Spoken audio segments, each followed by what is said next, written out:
বিহু পালেহি কিন্তু আমাৰ ঘৰৰ ওচৰৰ কাৰ্ভিক ক্লাবৰ ফিল্ডখন একেবাৰে উকা হৈ আছে। আগতে মাৰ্চ মাহৰ মাজভাগৰ পৰাই ঢোলে ডগৰে গোটেইখন মুখৰিত হৈ থাকে, বিহু বিহু লাগিয়ে যায়। এইবাৰ কিন্তু গুৱাহাটীত মই ক'তো এতিয়ালৈকে ঢোলৰ মাত শুনা নাই। সঁচাকৈ মানে আচলতে এনেকুৱা হৈছে, আমাৰ কাৰ্ভি ক্লাবৰ ফিল্ডত প্ৰতি বছৰে জুবিন গাৰ্গ আহে আৰু আমি সদায় বাট চাই থাকোঁ যে জুবিন দা আহিব। যোনদিনা তেওঁ ঢুকাইছে সেইদিনাও মই বেলকনিলৈ ওলাই ক্লাবৰ ফিল্ডখন চাইছোঁ যে আজিৰ পৰা ইয়াততো আৰু কেতিয়াও গান নাগায়।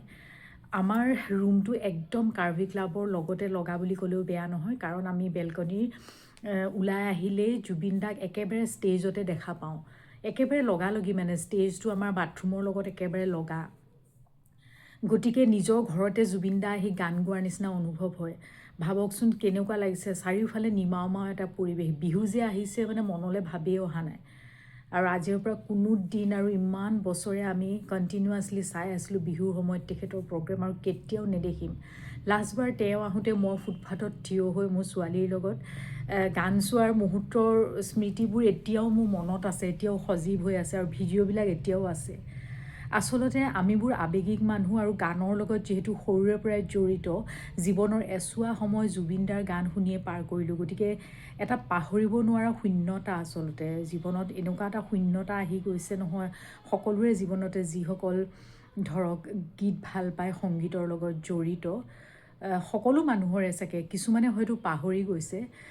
মানুহ মাতৃ মৰণশীল, কিন্তু হ'লেও এনেকুৱা এটা শূন্যতা যিটো কোনেও পূৰণ কৰিব নোৱাৰে। বাৰু যি হওক, আশা কৰিছোঁ তেখেতে ভাল কৰ্ম কৰিছিলে, সৎকৰ্ম কৰিছিলে, গতিকে আকৌ যদি নতুনকৈ জন্ম লয় নিশ্চয় তেওঁ ইয়াতকৈ ভাল হৈ জন্ম ল'ব। কাৰণ কোৱা হয় মানুহৰ কৰ্মৰ ফল মানুহে সদায় ভোগে, আৰু এইটো দেখিছোঁ।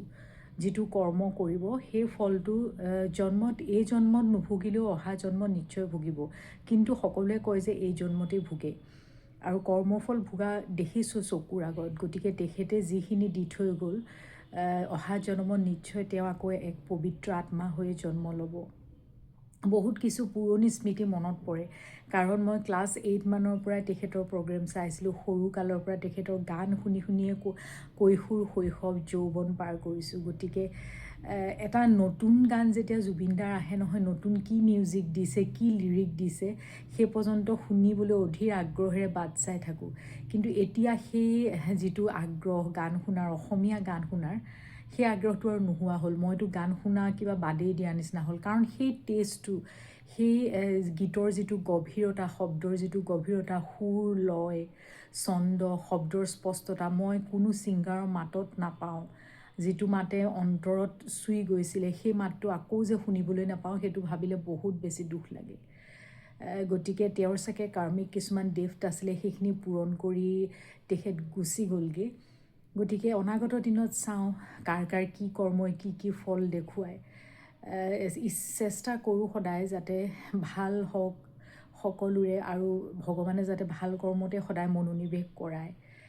নাজানো কি হয়, কিন্তু আজিও মনত পৰে সঁচাকৈ, একদম যেন গুৱাহাটীত ক'তো ঢোলৰ মাত নাই, বিহু নাইকিয়া হৈ গ'ল। অসমীয়াৰ বহাগ আচলতে জুবিন দাৰ লগতে শেষ হৈ গ'ল, এনেকুৱা যেন অনুভৱ হৈছে।